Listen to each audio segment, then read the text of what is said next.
excited that folks are here. Thanks for checking out today's session around recruiting and retaining school counselors of color.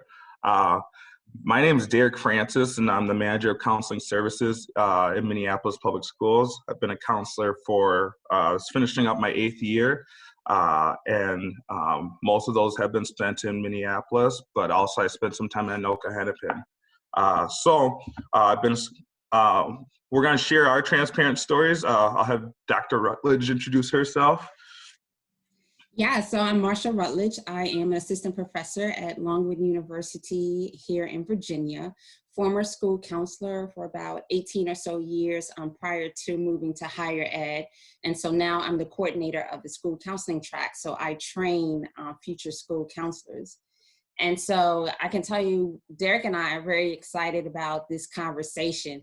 And just to tell you, it just kind of came about in the craziest way. I was trying to find some data on school counselors of color, and Derek jumped on it. You know, he helped me out, but it was very difficult to find it.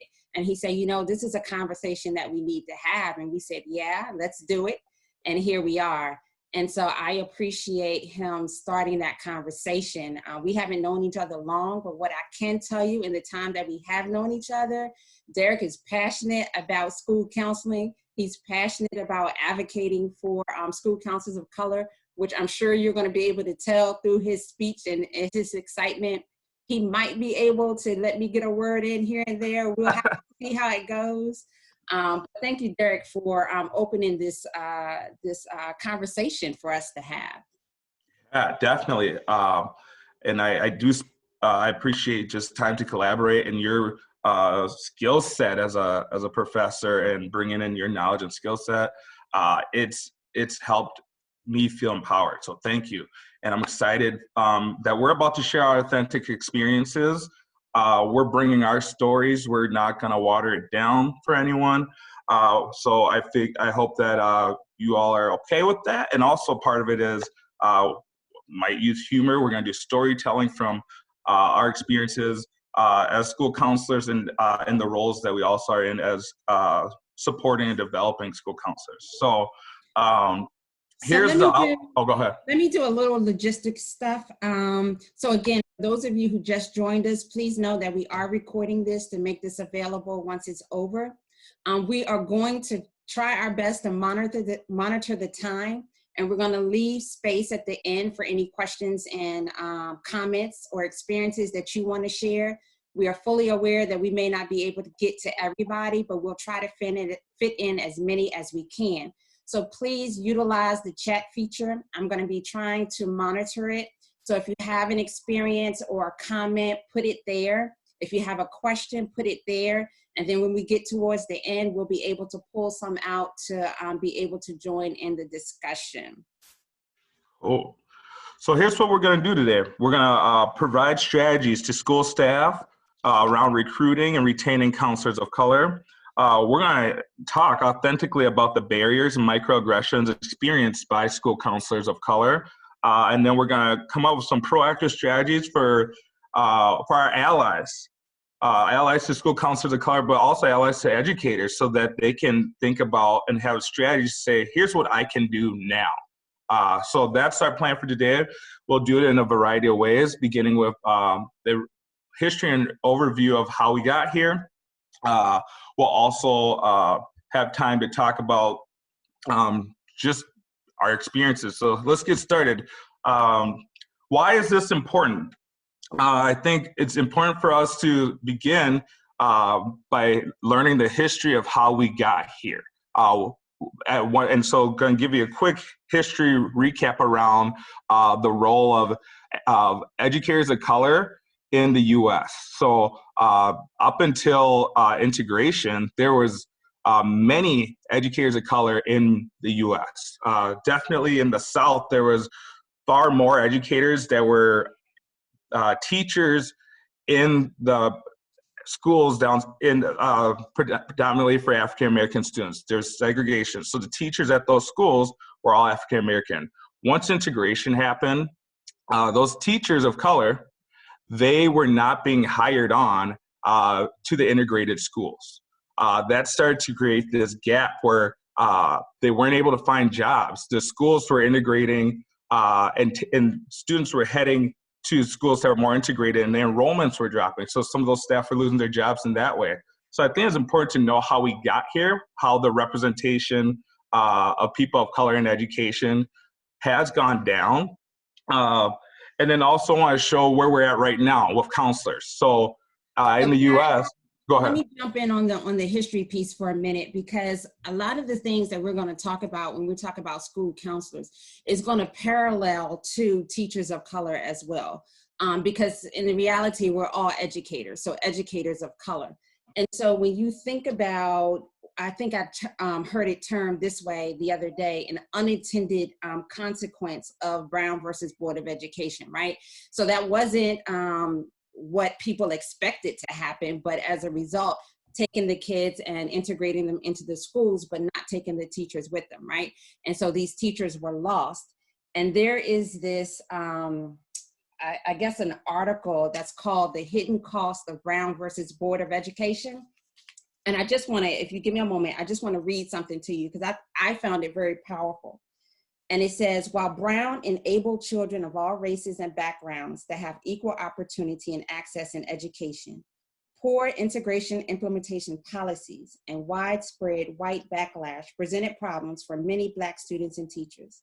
Black students lost role models who not only knew them on a personal level, but had a unique understanding of their communities, cultural identities, and individual situations.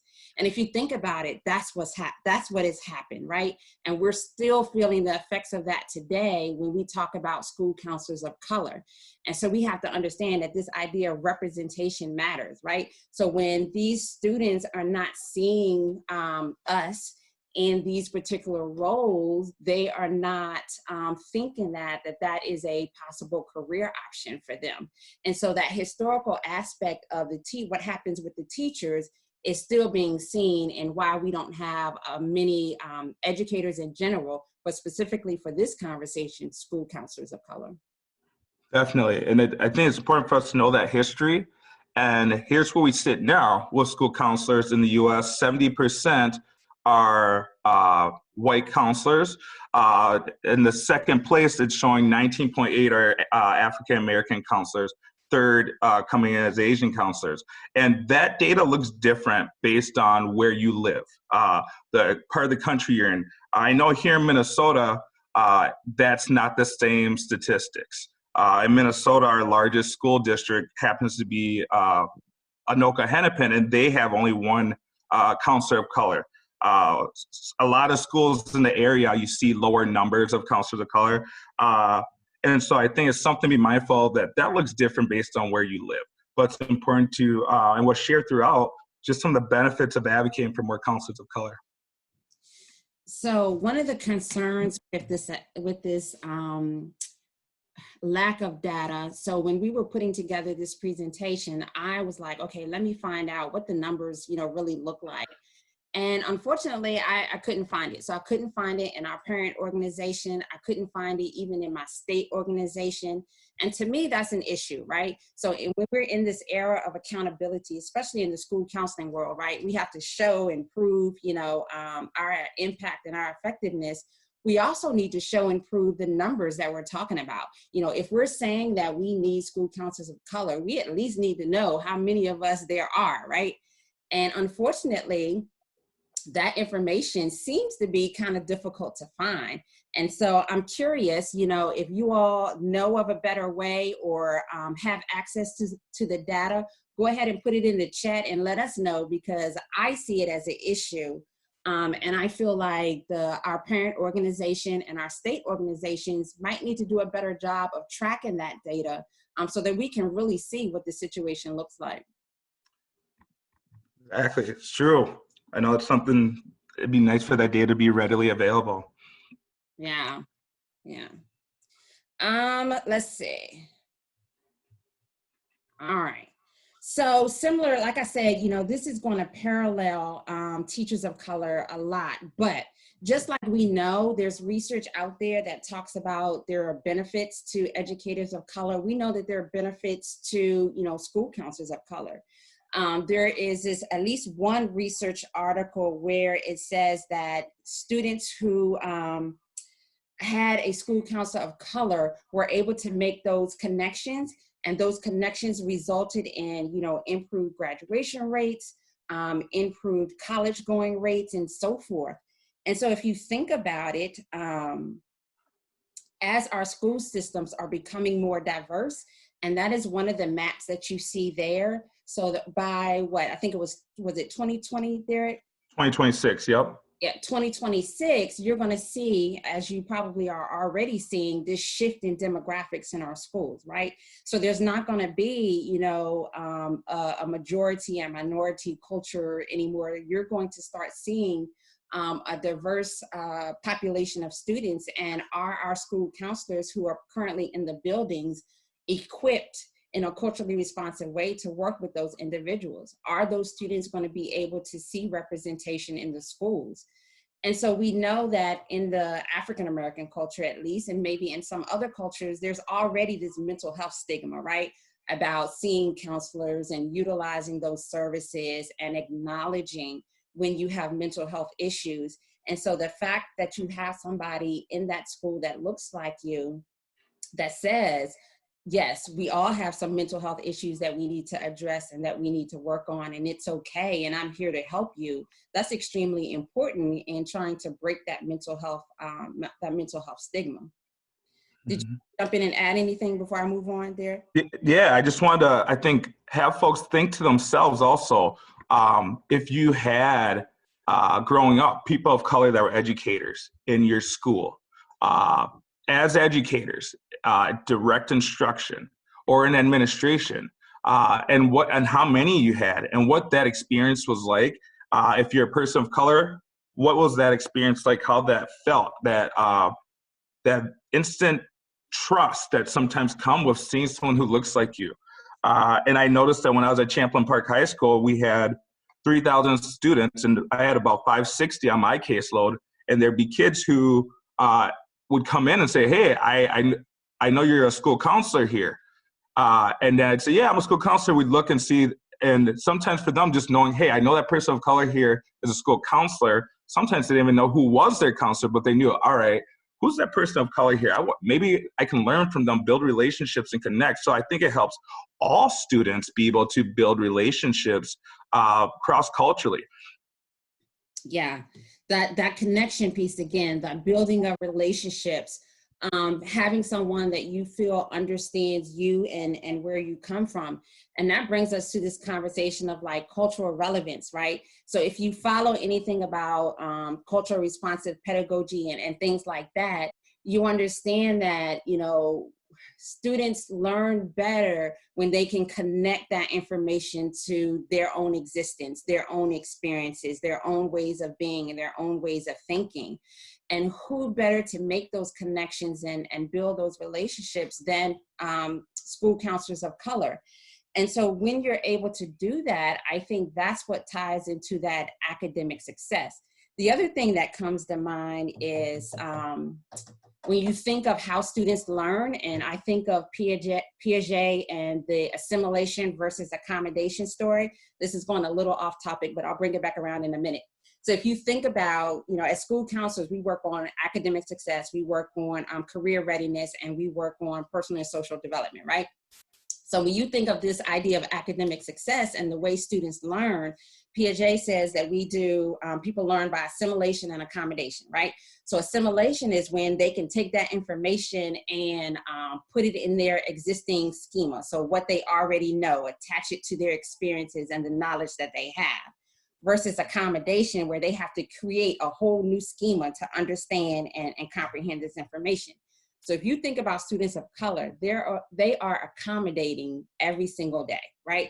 Because of the way that they're being taught. If it's not in a culturally responsive manner, they're accommodating every day. And accommodation takes way more energy than assimilation. So when you have school counselors of color who understand and recognize cultural differences and can present information when they go into the classrooms, when they run their groups in a culturally responsive way, then those students can assimilate and learn that information maybe quicker, maybe better than what they normally would, just because of who's presenting the information. Mhm. Yeah. Definitely.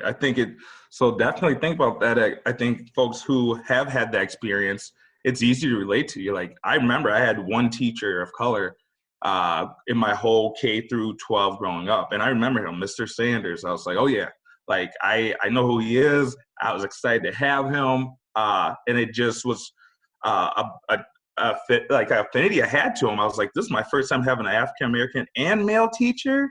Uh, and I think sometimes people don't realize, taking that for granted, having all your teachers look like you.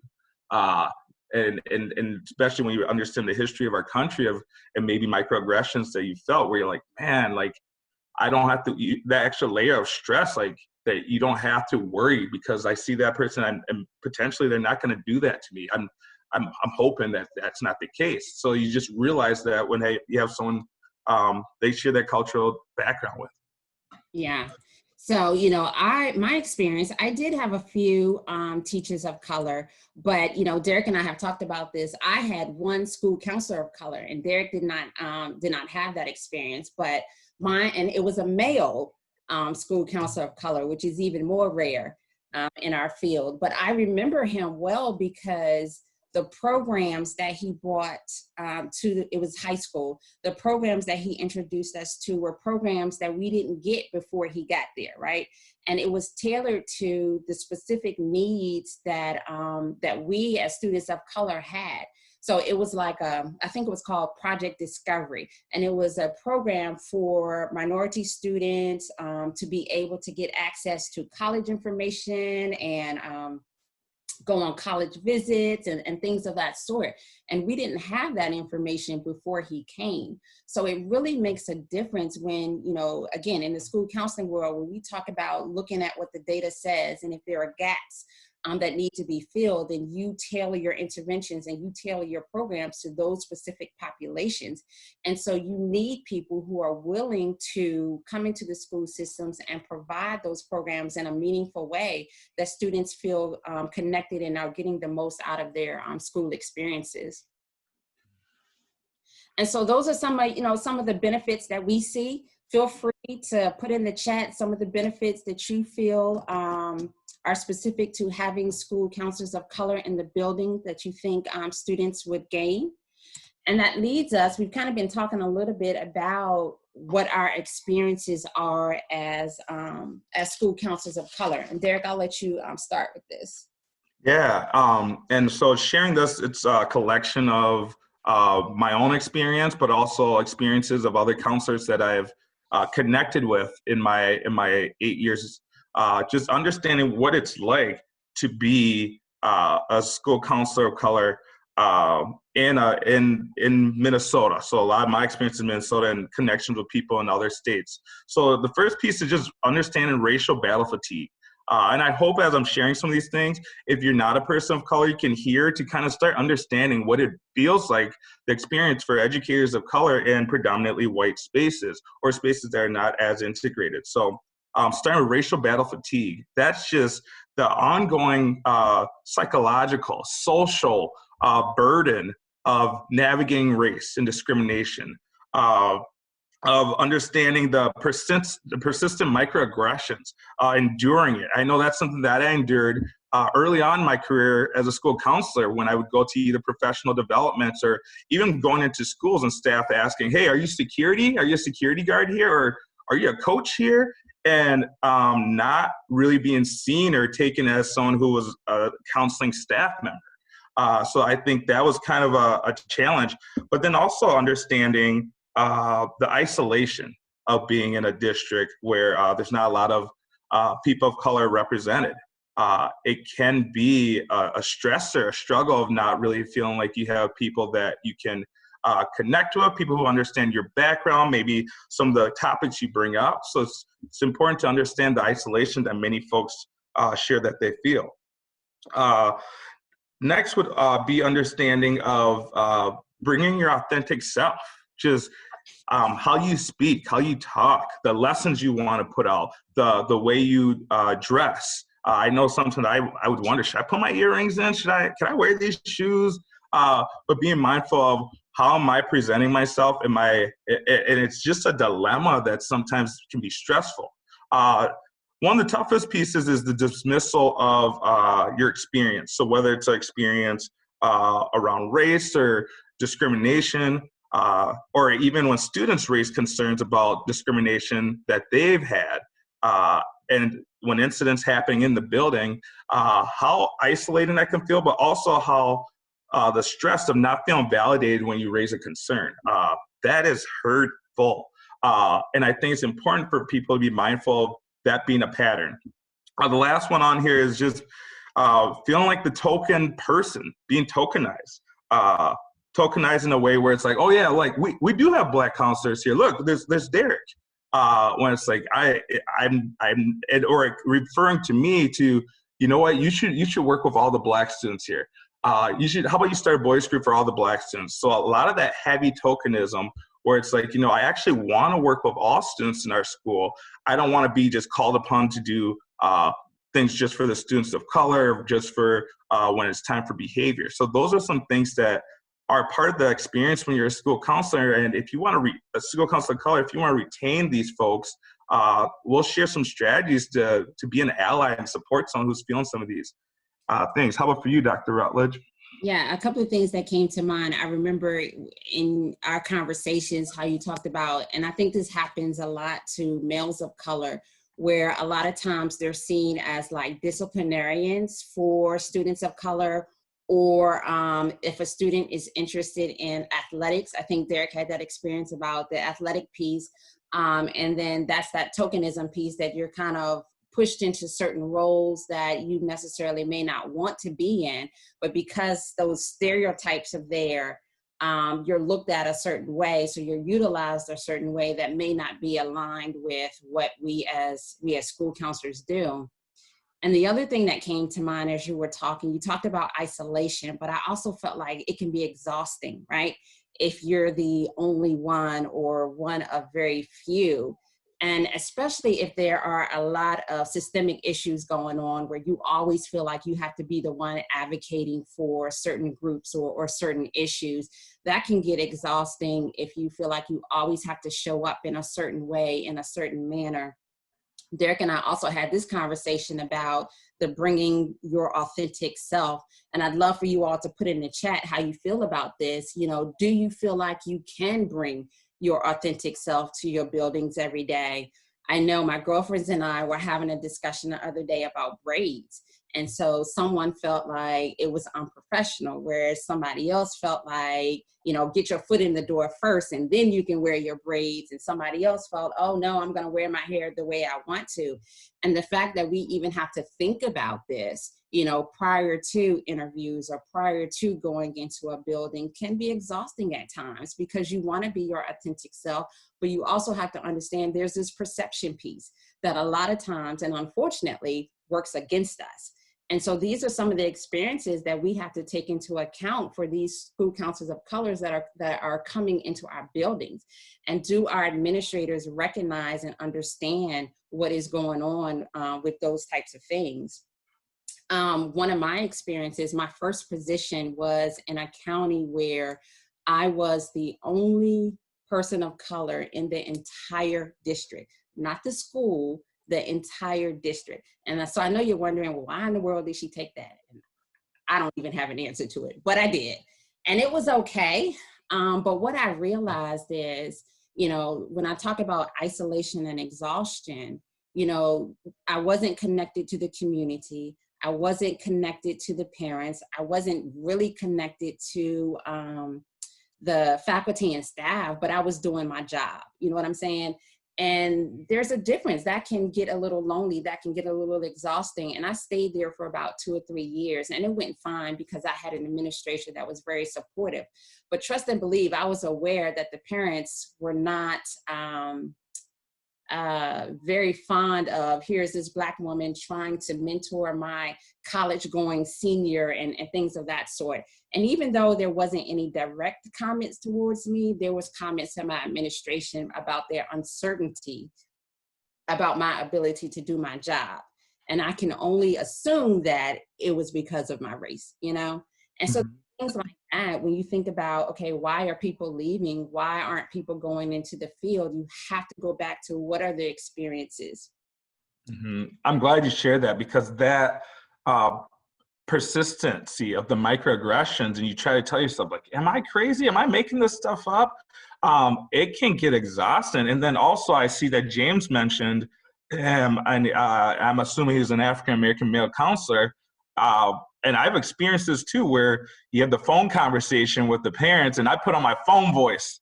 I'm like, hey, how's it going? And sometimes I don't know, like, do I put on my phone voice? Like, hey, what's up? So then, but when the parent shows up, I remember, they'll be like, they'll be waiting in the waiting room, be like, oh, you here to see Mr. Francis? And it's like a movie scene where they're like, you're Mr. Francis? I used to love doing it too. It's but I joke about it, but it's a reality. And I think it's important also, sounds like some school districts, if you have more people of color on your counseling team, in your teaching staff, you may experience that less. But for folks who have been in that position, the lonely, only one, like Sophie says, that you feel that. And don't let a situation happen at school that's around race where you have to speak up and call something out. That can feel even more isolating. So I think these are important things to know, and I think be aware of for people who do end up being school counselors and are of color. They're navigating this day in and day out. Yeah. Yeah, I'm going to say this here, but we'll talk about it when we get to recruitment and retention strategies. But as we're talking about these experiences that we have had or that other people have had, it's important to think about that when we have our students in grad school or our students coming into the field. We have to remember these conversations so that we can either, mitigate some of that for them, keep some of that from happening for them, or even just being a support system for some of the things that they are going to face. And speaking of some of the things that they're going to face, some of these barriers that we have to overcome.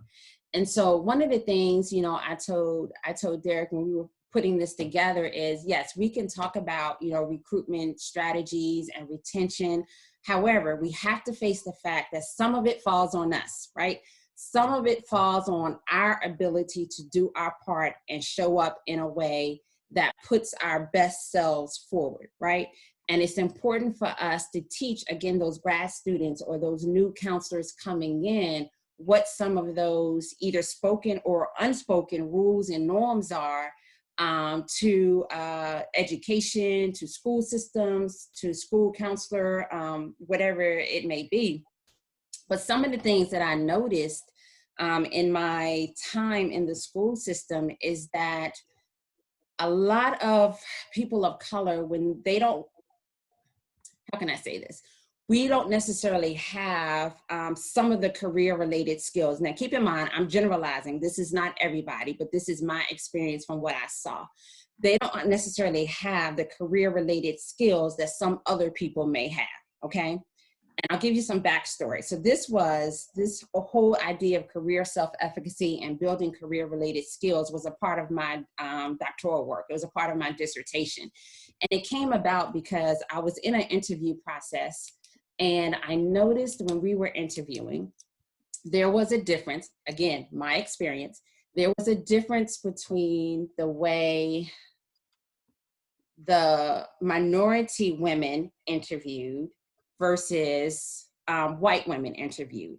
And I left those interviews feeling some sort of way about that and beginning to wonder and question why that may be, okay? And so as a result of that, I began to do research and understand that, for women of color, all of these barriers and all of these experiences all impact how we show up career-wise. And so if you broaden that out, to just people of color in general and not just women, think about some of the environments that we come from. Are we exposed to career-related behaviors? Are we exposed to career-related skills as some other people? And where do we get it along the way to kind of build that career self-efficacy? And so how are we showing up in interviews versus our peers? Do we have the skills, the same skill set, the same knowledge base, the same opportunities to practice, the same access to mentorship to kind of help us navigate some of those employment skills? And so with that, I felt like as a school counselor, I began to work with my minority females at the middle school level. And we started working on, okay, we're going to talk about what some barriers are going to be. And we're going to start putting some skills and some things into place to help you once you get into, you know, interviewing for jobs and going to work and making career related decisions. And so if we take that to our school counselors of color, we have to make sure that these students that are graduating from these programs have these abilities and can show up in these interviews in the best way possible. So build in that confidence level that speaks to that career self-efficacy, build in the skills and the knowledge, that professional behavior, you know, how they show up, you know, put the cell phone away, how they speak to people when they enter the building and things like that. And although as adults, we may think that people know this stuff, Mm-hmm. not necessarily the case, right? I saw you nod. Did you want to jump in? Yeah, I think it's important that we speak to this because being aware that there's things that we can do professionally, and this is a conversation someone had to have with me. And I'm glad they did, because I was one of those people who I did all my schoolwork. I knew I could be a hard worker, but I had to develop my social emotional capacity so that whenever issues around race came up, I wasn't popping off. I wasn't getting upset or worked up, because I knew that was a trigger for me. When folks would talk about race and I saw something going on, I had to develop my own social emotional skills so that I can, and those are soft skills that we have to bring in the profession of school counseling. We have to be able to model that for our students. The other thing was being professional. So making sure that I was responding to emails timely, making sure that I was remaining organized and keeping a solid calendar. And then also, I had one of those old school people pouring into me that were like, no, you dress up every day. Make sure you dress up every day. Make sure you come in polished. Because I'm doing it as a role model for the students too. I want students to be like, oh, Mr. Francis, I saw how he navigated that situation. Oh man, and I even talked to the kids, like, I would have got upset. The old me, before I was saved, I would have got really upset about that. But then sharing with students, like, no, this is how we handle it. And so having those conversations with them, like, here's how you build your capacity so that you can be a professional, because you have those skills. And then I tell them there's times where, you know, if I find affinity with people at work, then I have those opportunities to talk and develop those kind of skill sets with them. So very important that we're aware of these things, because I think it comes then also bringing your authentic self. So it's a balance of bringing your authentic self, but also making sure you maintain that professionalism, because mind you, there is going to be a microscope on you. There is going to be an extra set of eyes waiting for something that you may have done wrong to put it out there to precede you before that interview happens. I always told, keep your nose clean, do the right thing, be professional. So it's important for us to remember that. Yeah, I think we have to think about as perception, right? So when you're going into these interviews, they don't know you, right? And so the only thing that they can go on is perception, what you look like, what you say, and how you behave, right? Because they won't really know your knowledge base per se, or they really won't know how you're going to act in certain situations until you get there and until you're on the job. They can ask you behavior related scenarios all they want, and you can come up with the best answer possible. That does not mean that that's actually what you're going to do, right? You're giving the best answer because you're trying to put off a certain perception. And so you have to consider that when you're going into the buildings to do interviews. And these are types of things that we have to teach those new professionals coming into the field. The last thing on here is being aware of cultural tendencies. So this goes two ways. So we have to be aware of our own cultural tendencies and how they come across to other people. But we also need those who are sitting in those interview rooms, those administrators, to understand those cultural tendencies and be mindful and recognize that, even if it's eye contact or tone of voice or spacing and things like that. We just have to be mindful of that and think about, okay, how is this, again, it's about this perception, how is this going to be perceived? Now, this can go back to that authentic self versus non-authentic self, and we can have a debate and conversation about it all day long. But again, it's about perception and how people, once you leave that interview, what are they going to think or say about you once you leave? And if you want the job, it needs to be the most positive thing, and you don't want anything misconstrued. Mm-hmm. Take on that, Derek. No, I think you're right. I think these are the conversations we got to have with each other. And I think if you see someone of color coming in, that's what that mentorship will do. And that's why I poured on myself to get more people, young adults of color coming in to the field and saying, hey, I'm going to be with you. I'm going to protect you. I'm going to guide you through this process because you have that skill to connect with students. And I want to help you get there. I think we have to be able to have these conversations. Yeah.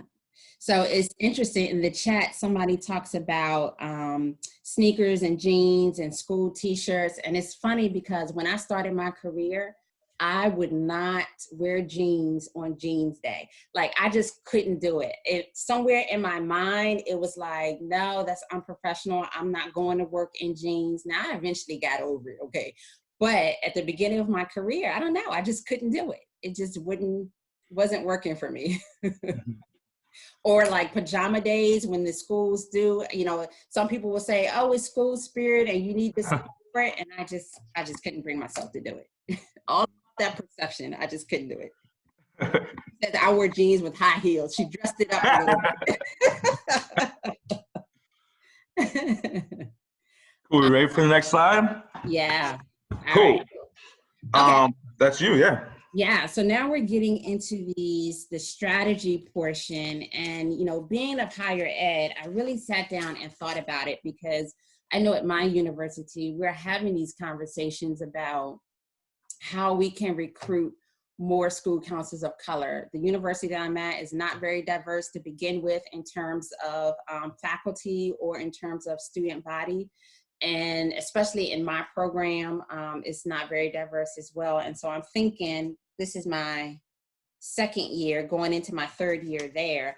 And I'm beginning to really think about, okay, what can we do differently?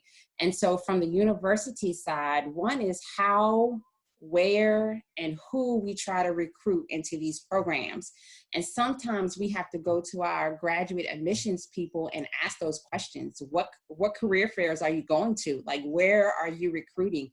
Are you going to HBCUs to get that population of student? Are you going to districts that have a high minority population and things of that sort? So being very intentional about where and how you recruit.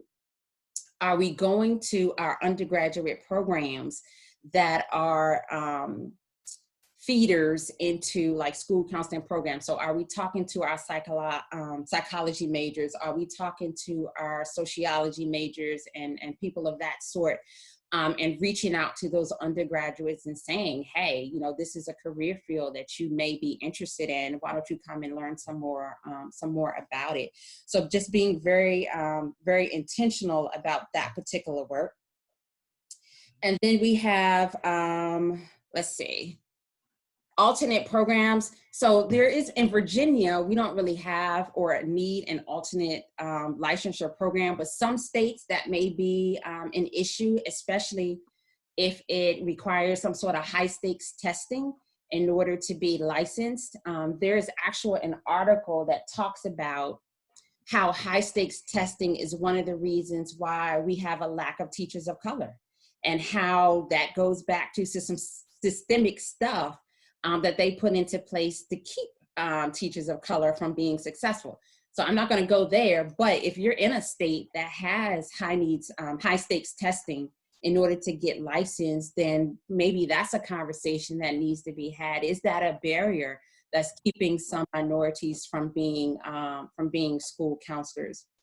In terms of what we could do in terms of counselor educators, I really began to think about creative recruitment strategies. So I don't know if this is a United States-wide thing or if this is just a Virginia thing, but I know we have a program called Call Me Mister. And this particular program reaches out or recruits minority males for educational positions. And so I'm thinking, well, why can't we do that for school counselors or even females, in particular? But in the school counseling world, can we create programs that are specifically targeted to recruiting students, more students of color into the school counseling world? Some other things that I think we as counselor educators need to do, and that goes back to the slide that I was talking about in terms of we have to work on ourselves, is what outside of the counselor education curriculum, what other things do we need to provide? One of them is being intentional about field placements.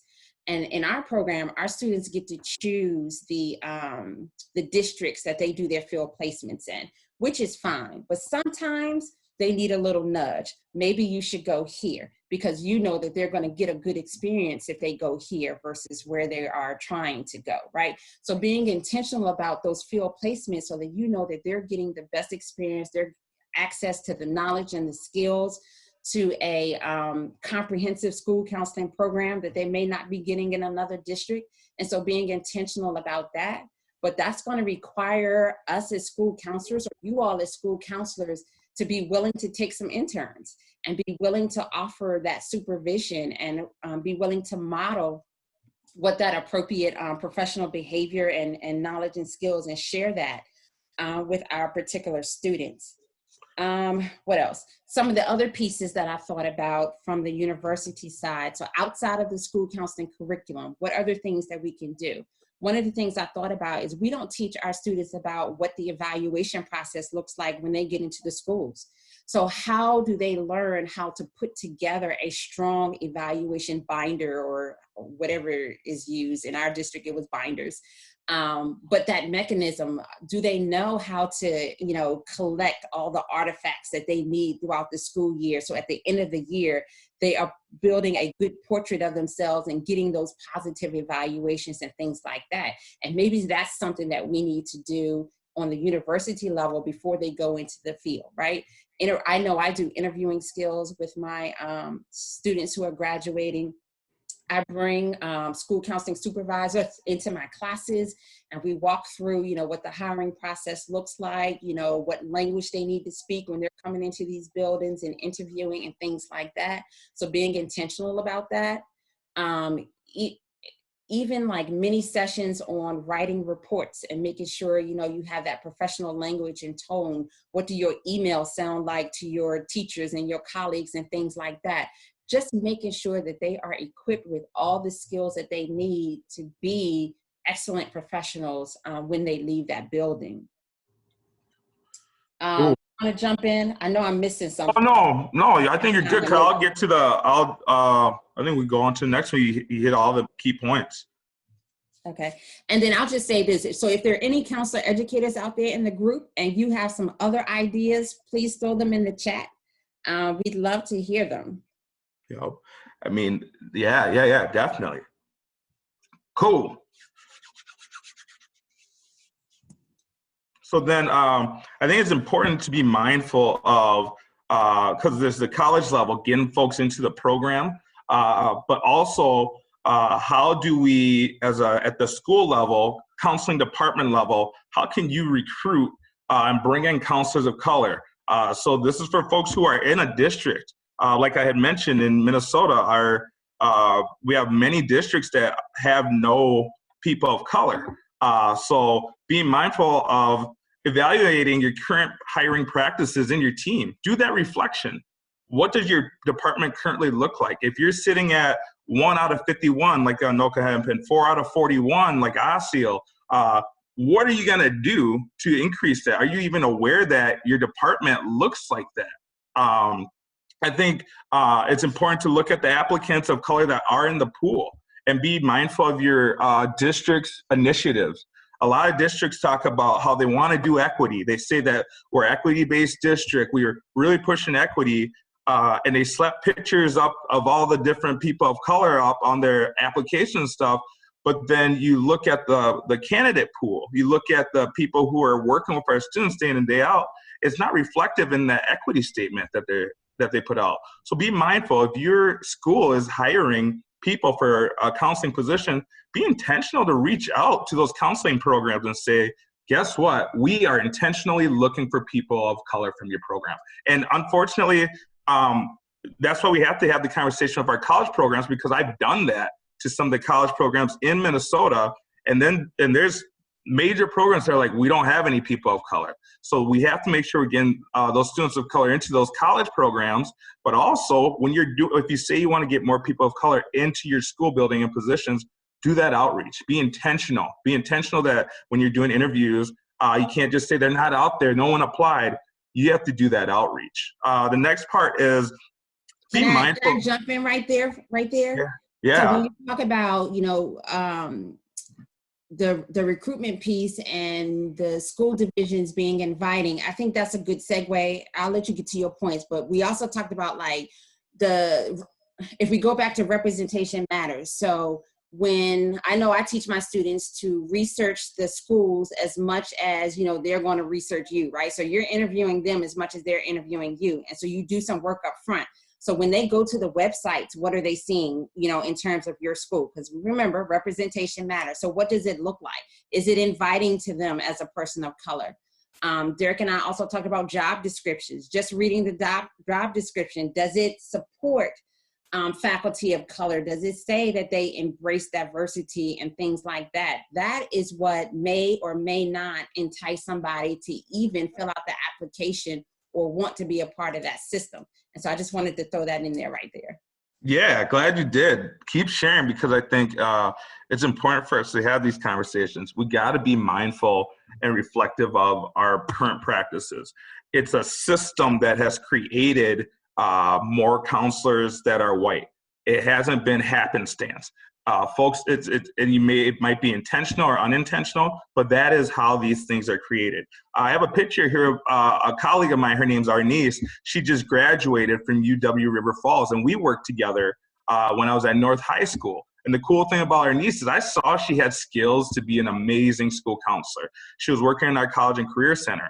And by having a connection with her and seeing her awesome skills, I was like, Arnice, just go get your license to be a school counselor. So I think we have to do that type of encouragement to people who are currently in our buildings who have skill sets that correlate. That could be your behavior deans. I know we have that in Minneapolis, where we've had behavior deans who were behavior deans, and people are like, your relationship skills, the students love you. You're doing the work of talking about building relationships and teaching students how to do their academic work and social emotional learning.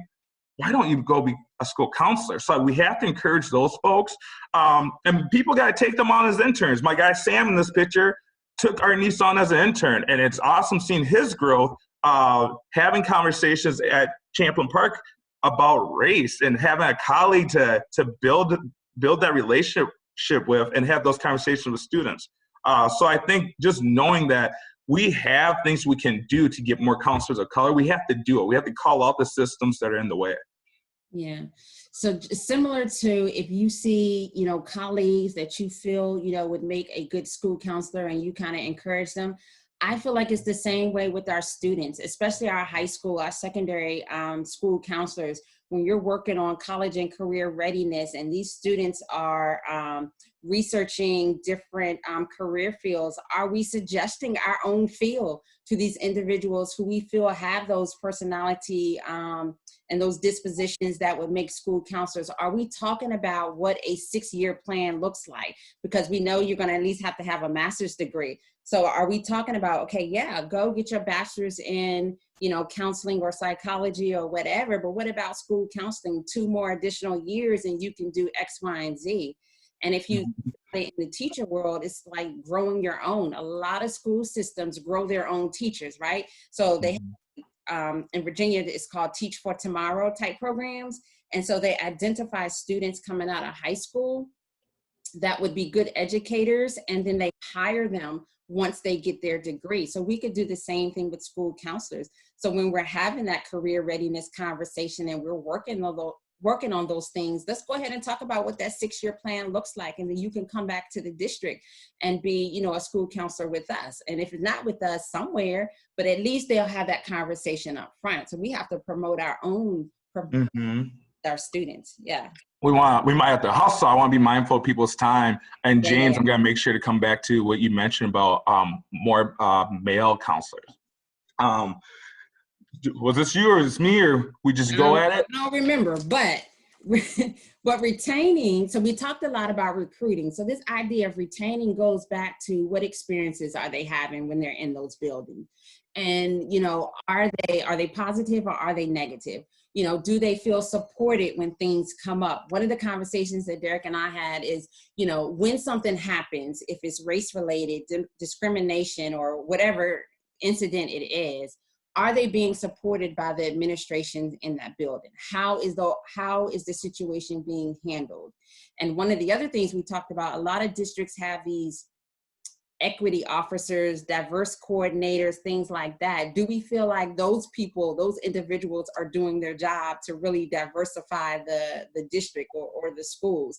Are they providing professional development that is diverse and speaks to the needs of, you know, the faculty? Is it representative of that particular division and so forth?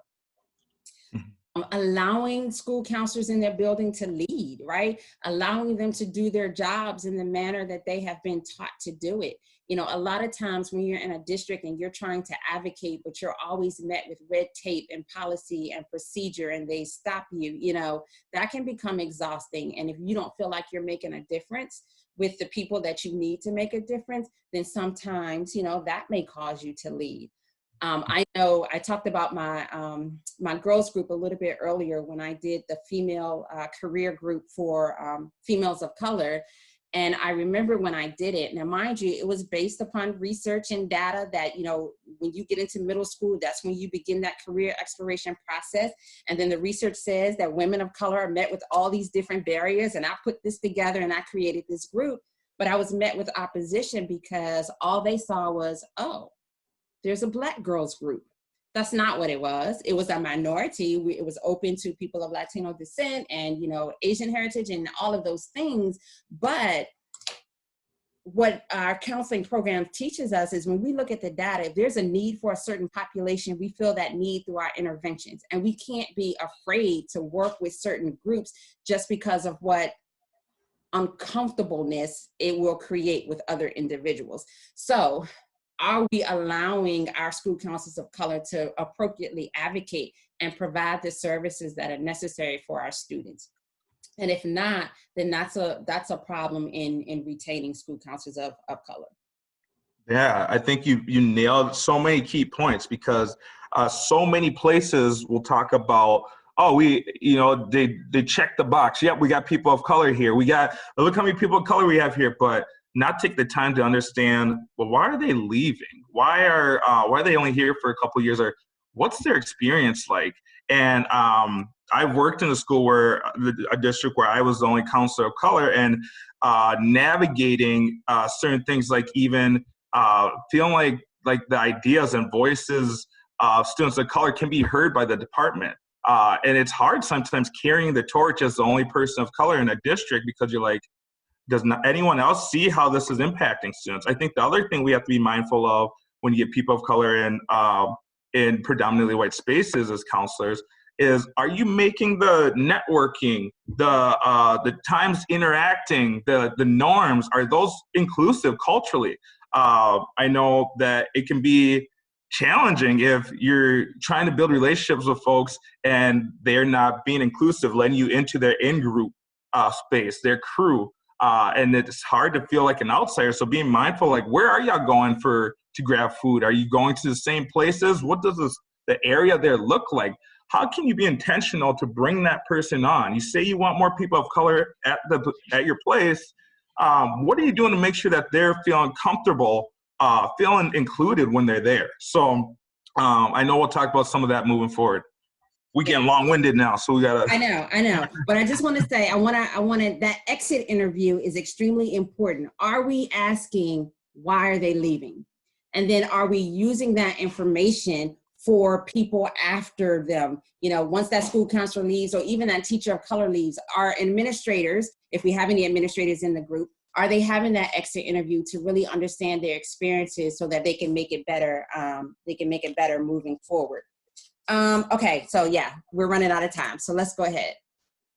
Okay, so you want to let's start off with allies, and so understanding that this work is definitely something that we have to do in unity. All people have different backgrounds. Of late, I've been looking, and not because naturally, and I'm an African American man, so I see the gap in African American educators. But I want to make sure that I'm being honest that we struggle to have Somali counselors. We have a large Somali population here, and we have Somali counselors. They're struggling to find positions. They're being discriminated against in the hiring practices. So being mindful of our Asian folks who are looking to be counselors as well. So I want to make sure I'm sharing and seeing that other populations are experiencing this too. And so I think first and foremost, your district has to be honest about the system, because lack of educators of color is a symptom, and we can't just try to patch the symptom by just hiring folks, putting them in there, and then not changing the system that you're putting them in. So we got to be mindful of the system from the top part of your district or your institution. If you have equity in your statement, be mindful. What does that look like? How does it look in your hiring? How does it work addressing microaggressions? How does it look in your leadership? How are those conversations ongoing? It can't be a one-off. You can't just keep fixing the patch. Another key point I want to make sure I highlight is having those clear implications for consequences when there's been microaggressions, bias, or discrimination. The reason I share that is because our staff of color are experiencing so much microaggressions. And it can be tiring to be one of two people of color. So you need to make sure that you have their back by having clear consequences around what happens when microaggressions happen. What's the follow-up going to be like? How are we going to call that out? Because students feel that too. When they experience microaggressions, we have to make sure that we're talking to them to say, you know what, we're going to talk through this and mediate it. So I think those are some things systemically that you can do to make sure that people from underrepresented populations feel connected. The last thing I'll share is, if you go back to that picture, I give a shout out to my guy in this picture, Jim Bierma. He does this well. I would not be in the position that I am in if I did not have him advocating for me like he has. Jim is the reason that Minneapolis Public Schools is a third counselors of color. He is intentional about getting people of color into the field. Jim is my guy. He's been ASCA president. His life work is in equity and school counseling. I almost quit school counseling. When I told you I was raw, after my first year, I almost got the boot because I was super raw. But he connected with me. He talked about how he wanted to validate some of the microaggressions I was feeling and experiencing. And now he helped me be in the position that I'm in. So for folks out there that are white, they're like, man, how do I do this work? What do I do next? These are some strategies that we offer you today that you can do regardless of the background that you have. These two people in the picture were white educators that poured into me. And I want to be mindful that white educators know that we're not saying that y'all can't do the work. We're just saying that it's important to diversify the field because we can grow and do this together. White students benefit from it. White educators benefit from this as well. So I know I got on a little tangent there, but I wanted to share that. No, that's fine. We're going to quickly move on, but some of this stuff on this slide, Derek talked to already when he was speaking of allies, but we also recognize the fact that not everybody has that guy or not everybody has that girl in their corner that is, supporting them and advocating for them. And so we have to recognize what those experiences are like. And so for our allies, who are on the call, or when we take these conversations back to our districts and we talk about, I think the key is being supportive of your school counselors of color and making sure that, you go to bat for them when needed. And making sure that, we recognize the level of knowledge and expertise that they are bringing to the table and acknowledging and recognizing that in a meaningful way so that they feel like they're part of the team, right? And when you see these microaggressions or macroaggressions or blatant acts of, discrimination or racism or whatever, that you are able to be comfortable speaking on it and speaking up for those individuals in a supportive way. Let's see. You want, I can jump in if you want, either way.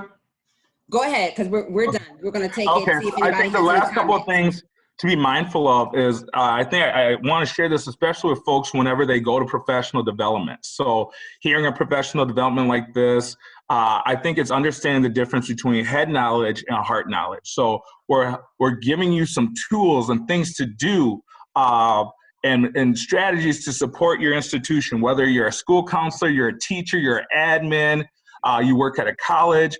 We've given you some strategies that you can choose one of these to do. And I think it's one thing to be able to say, yep, I know I heard this session, that was a great session, but I think the heart knowledge means acting it out. What are you going to do next? Because we don't want to admire the problem. Feel it in your heart to say, I got to do something next. The other thing I want to share is we got to continue to do the work on our own bias and understand our own privilege. I have to be mindful of the privilege that I have as an educated person, as a man, as a tall man. I often joke as a handsome man. That's a privilege. But be mindful of those privileges that you have. Because sometimes we make errors when we're doing this work, when we're doing this cross-cultural work. And so I think we gotta be mindful to always find our blind spots and then have humility. When you make mistakes, say sorry. You don't have to give your cultural resume of, hey, I did Peace Corps, I used to work in this part of town, or I got Black friends. You don't gotta do that. When you make an error, have the humility to say, you know what, I really need to work on this and get better. Because I think that's the piece, especially for people who have been in the game for a while or have a doctorate or whatnot. We're all learning. We've never arrived. So we got to do this humility, equity work together.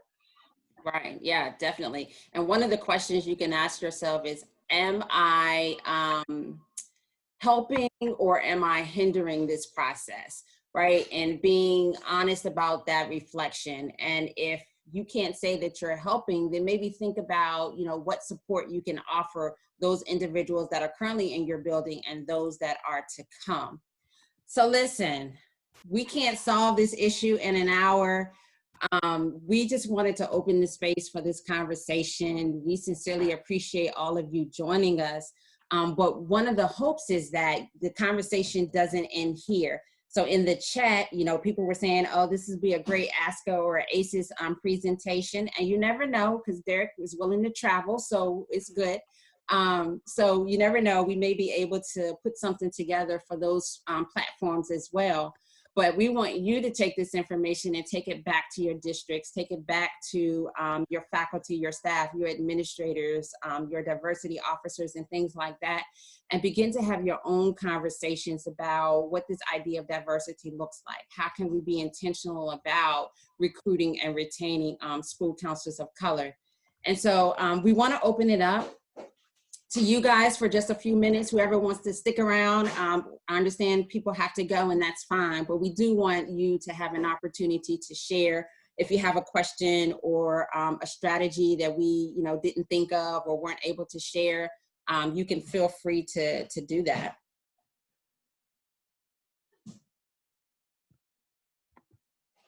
Yeah, any questions, go ahead. Anyone have any comments, questions, definitely feel free to.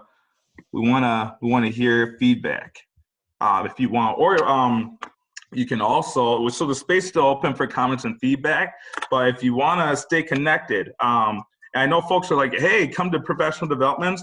We're intentionally putting this information here. I would love to come and provide professional development. So shoot me an email, because I have a list of all types of professional developments, counselor specific and around equity. So you name it, it can be put together. I have one, the most recent one I've been traveling doing is how to support, how school counselors can support their building after a major race incident. Also professional development around supporting students from underrepresented populations in higher level classes. So if it's equity related in school counseling, let's connect. Also, I have lessons that I can share. So I have one around doing equity work with students, because equity is social, emotional, and race issues are hand in hand. As school counselors, we have to have the conversations with students around race.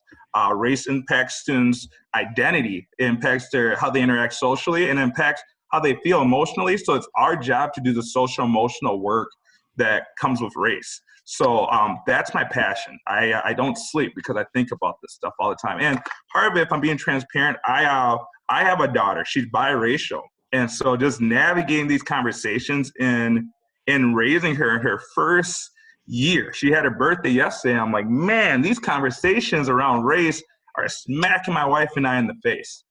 We have to be proactive around having these conversations because it's going to impact our daughter's social emotional development if we don't make sure we protect her as much as we can and have these healthy conversations around race. Yeah.